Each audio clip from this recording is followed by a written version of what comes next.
Siapa antara kamu yang membesar zaman 70-an, 80-an, atau 90-an dulu, ingat lagi tak amaran orang tua-tua kita? Dekat-dekat mau senja, apabila bunyi cengkerik mula kedengaran, suara ibu dari dapur juga mesti akan kedengaran. Hoi, masuk rumah. Jangan main jauh-jauh. Nanti kena ambil kepala sama pengait. Seram sejuk kan kalau teringat balik? Bulu roma berdiri. Masa tu yang budak-budak dengar saja perkataan pengait, akan terus lari lintang pukang masuk rumah, tidak berani mau toleh belakang lagi. Ini bukan cerita main-main kawan. Ini bukan macam cerita hantu biasa. Ini legenda urban yang pernah buat satu Borneo tidak nyenyak tidur malam, satu kisah yang menjadi jalinan pengait antara masa sekarang dengan masa silam kita. Cerita ini lebih dari sekadar momokan untuk menakutkan budak-budak. Ia adalah satu kenangan kolektif, satu perasaan takut yang kita kongsi bersama. Perasaan takut tu bukan saja pada si pengait, tapi juga takut kalau kita ingkar amaran orang tua kita. Zaman itu, dunia kita rasa lebih selamat, tapi dalam masa yang sama, ada satu ancaman senyap yang bersembunyi di semak samun atau di selekoh jalan yang gelap. Satu ancaman yang orang bilang, dia cari kepala. Siapakah pengait sebenarnya? Sebelum kita pergi lebih jauh, satu benda kita perjelaskan di sini. Pengait yang kita cerita ni, dia bukan hantu, bukan jembalang, bukan juga balan-balan yang terbang-terbang tu. Cerita orang tua-tua cakap mereka ialah manusia biasa. Macam kita juga, ada kaki, ada tangan, tapi bezanya, mereka ni ada satu misi yang sangat mengerikan. Mereka ni dipercayai adalah pemburu kepala profesional.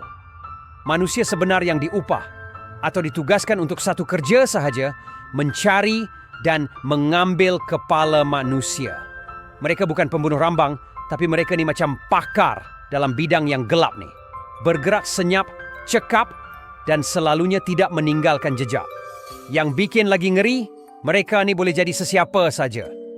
Mungkin orang yang kau limpas di pekan, atau orang asing yang duduk diam-diam di kedai kopi.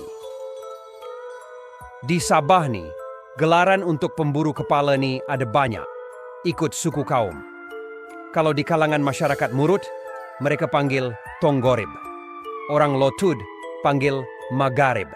Manakala ada juga yang panggil Sagawi atau Pandadao. Banyak jenis nama panggilan. Tetapi tujuan dan misi mereka tetap satu, mencari kepala. Lagi satu cerita yang bikin orang dulu-dulu betul-betul tidak berdaya, ada bisik-bisik yang cakap mereka ni berlesen. Maksudnya, mereka ni macam ada kekebalan. Kononnya, kalau kena tangkap polis pun, esok, lusa akan kena lepas balik juga. Betul ke tidak? Siapa yang tahu kan? Tapi kabar angin macam inilah yang bikin panik lagi menjadi-jadi. Orang ramai rasa macam tiada siapa yang boleh tolong kalau pengait sudah pilih mangsa. Ini bukan lagi cerita pasal amalan pahlawan zaman dulu. Ini sudah jadi satu operasi senyap yang didalangi oleh orang atasan untuk tujuan pembangunan.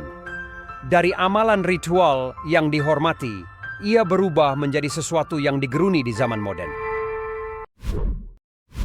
Jadi kenapa mereka ni mau sangat kepala manusia? Apa mereka mau buat dengan kepala tu? Inilah inti cerita yang paling seram. Inilah sebab kenapa setiap kali ada projek pembinaan besar, orang kampung akan mula berbisik-bisik dengan risau. Menurut kepercayaan orang dulu-dulu, setiap binaan besar, jambatan konkrit yang gagah, empangan yang tahan air, bangunan tinggi pencakar langit, semua tu perlukan semangat atau penjaga untuk jadi betul-betul kuat dan tahan lama. Upacara untuk memberi semangat ini dipanggil semah.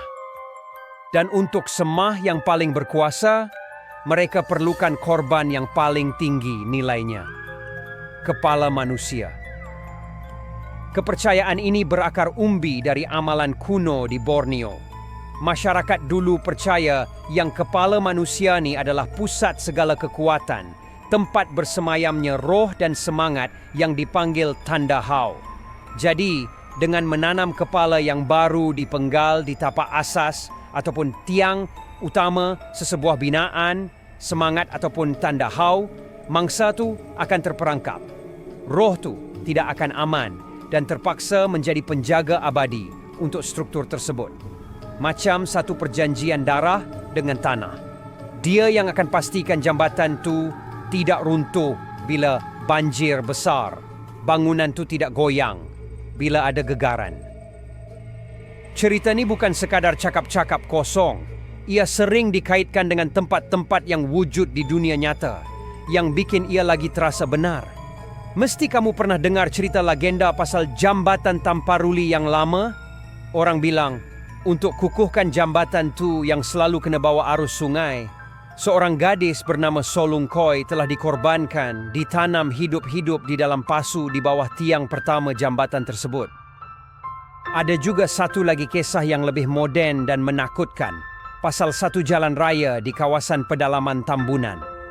Jalan tu memang terkenal sebagai lokasi kemalangan maut. Orang-orang tua di sana berbisik, masa mereka bina jalan tu dulu, pembinaannya selalu gagal dan runtuh. Sampai pada satu masa, mereka terpaksa guna cara lama. Banyak kepala dikatakan telah menjadi korban dan ditanam di bawah jalan raya tersebut. Roh-roh yang tidak rela inilah yang dikatakan lapar dan sentiasa meminta nyawa baru, menyebabkan banyak kemalangan berlaku di situ, sampailah ke hari ini. Kisah-kisah sebegini menunjukkan betapa dalamnya kepercayaan ini dalam masyarakat tempatan kita. Satu pandangan sinis bahawa kemajuan dan pembangunan moden yang kita banggakan mungkin dibina di atas penderitaan dan darah orang lain. Walaupun kerja pengait ni nampak macam kejam dan tiada peraturan, tapi yang paling pelik, mereka ni sebenarnya ada pantang larang sendiri. Bukan semua kepala mereka boleh ambil begitu saja. Ada kod etika mereka yang aneh, menjadikan legenda ini lagi misteri dan membuat kita tertanya-tanya. Pertama, mereka tidak boleh ambil kepala orang yang sedang tidur mati atau tidur nyenyak. Kalau mangsa tu sedang tidur, mereka mesti dikejutkan dahulu sebelum kepala diambil. Pelik, tapi benar kan? Kenapa agaknya? Ada orang tua-tua bilang, masa kita tidur nyenyak, roh kita ni merayau, keluar dari badan untuk sementara waktu. Jadi kalau kepala kena ambil masa itu, kepalanya dianggap kosong, tiada semangat di dalamnya. Maka korban tu akan menjadi sia-sia. Ia sama macam ambil kepala orang yang sudah mati, dianggap tidak berguna sebab rohnya sudah tidak ikut bersama. Ingat, tujuan utama mereka bukan membunuh, tapi menuai semangat yang ada dalam kepala tu. Kedua, dan yang lebih aneh, mereka pantang ambil kepala orang yang tengah membuang air besar. Bunyi dia macam lawak, kan? Siapa yang akan fikir pasal benda ni masa mau memburu kepala? Tapi kalau kita fikir balik dari sudut pandang ritual, mungkin ada logik dia. Korban untuk satu binaan yang gah dan suci mesti datang dari sumber yang bersih dari segi spiritual. Perbuatan membuang air tu dianggap sebagai satu proses kotor yang boleh mencemarkan semangat atau tanda hau kepala tu. Kalau semangat penjaga tu sudah tercemar, ia akan jadi lemah atau lebih teruk lagi, jadi pembawa sial kepada struktur binaan. Siapa mau penjaga jambatan yang pembawa sial, kan? Pantang larang yang pelik ni menunjukkan yang kerja pengait ni bukan sekadar pembunuhan ganas. Ia adalah satu ritual yang terperinci. Ada proses, ada peraturan, dan ada kawalan kualiti untuk memastikan korban yang dipersembahkan itu adalah yang terbaik. Fakta ini, entah kenapa, bikin mereka rasa lagi menakutkan. Mereka bukan pembunuh gila, tapi profesional yang sangat teliti dalam kerja mereka yang mengerikan. Nah, kalau kamu membesar di zaman itu, kamu akan faham macam mana rasanya hidup dalam ketakutan yang tidak nampak ni. Legenda pengait ni bukan cuma cerita sebelum tidur. Ia telah mengubah cara hidup masyarakat seharian. Suasana panik yang betul-betul terasa. Bila saja jam mula dekat pukul 6 petang, dekat-dekat maghrib, jalan-jalan yang tadi riuh dengan budak-budak main guli atau main kejar-kejar akan jadi sunyi sepi. Semua kana bubut masuk rumah oleh ibu masing-masing. Pintu dan tingkap akan ditutup rapat. Amaran yang sama akan diulang-ulang setiap hari. Jangan keluar sendiri. Jangan bercakap sama orang tidak kenal. Kalau ada kereta pelik berhenti, lari. Setiap kali ada projek pembinaan baru di mana-mana, terutama sekali jambatan atau bangunan kerajaan, perasaan takut tu akan datang balik. Tapak pembinaan yang sepatutnya jadi simbol kemajuan, tiba-tiba nampak macam tempat yang angker. Orang akan limpas jauh-jauh, tidak mau dekat-dekat. Takut jadi tiang seri pertama untuk projek tu.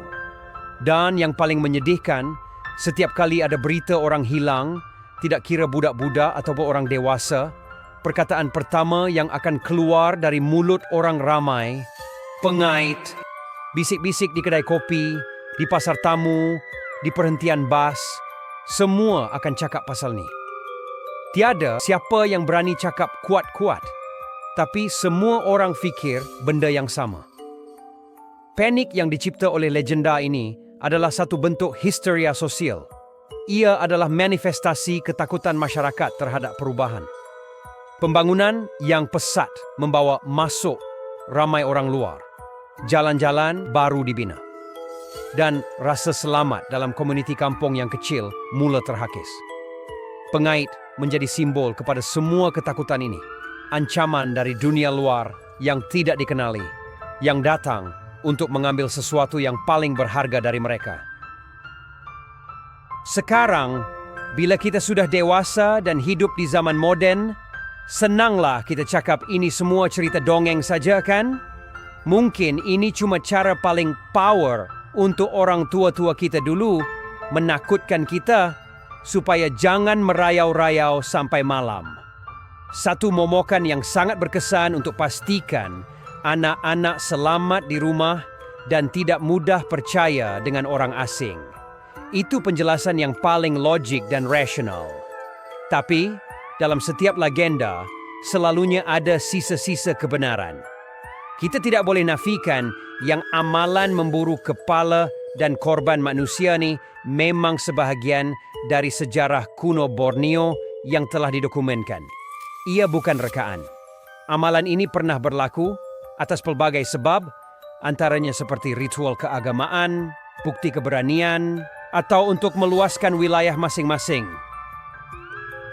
Jadi persoalannya, adakah amalan purba yang begitu sebati dengan budaya kita ini betul-betul pupus sepenuhnya? Atau mungkinkah ia cuma berubah bentuk? Dari satu ritual kaum yang dilakukan secara terang-terangan menjadi satu operasi senyap yang didalangi oleh pihak berkepentingan untuk pelaris projek-projek mega zaman moden? Fikir-fikirkanlah, kekuatan legenda ini terletak pada ketidakpastiannya. Ia wujud di antara sejarah yang kita tahu benar-benar berlaku dan kabar angin yang kita tidak dapat sahkan. Dan di ruang antara fakta dan fiksyen inilah, ketakutan yang paling mendalam seringkali bersembunyi. Sampai sekarang pun, kalau aku limpas mana-mana jambatan besar waktu malam seorang diri, ada juga rasa seram sejuk sikit kerana teringat balik cerita pengait. Sekarang giliran anda pula. Apa pendapat teman-teman semua? Adakah pengait ni betul-betul wujud? Atau cuma cerita orang tua-tua untuk membuatkan kita insaf dan lebih berhati-hati? Siapa yang pernah kena bagi amaran pasal pengait dulu masa kecil-kecil? Atau mungkin ada cerita sendiri yang berkaitan dengan legenda ni? Mungkin dari datuk nenek atau orang-orang tua di kampung. Cuba share di ruangan komen. Kita sangat berminat untuk mendengar cerita dari kamu semua. Kongsi-kongsikan cerita anda agar legenda Borneo ini tidak hilang di telan zaman. Sampai jumpa lagi. Jangan lupa like, share, dan follow Teh Tarik Go.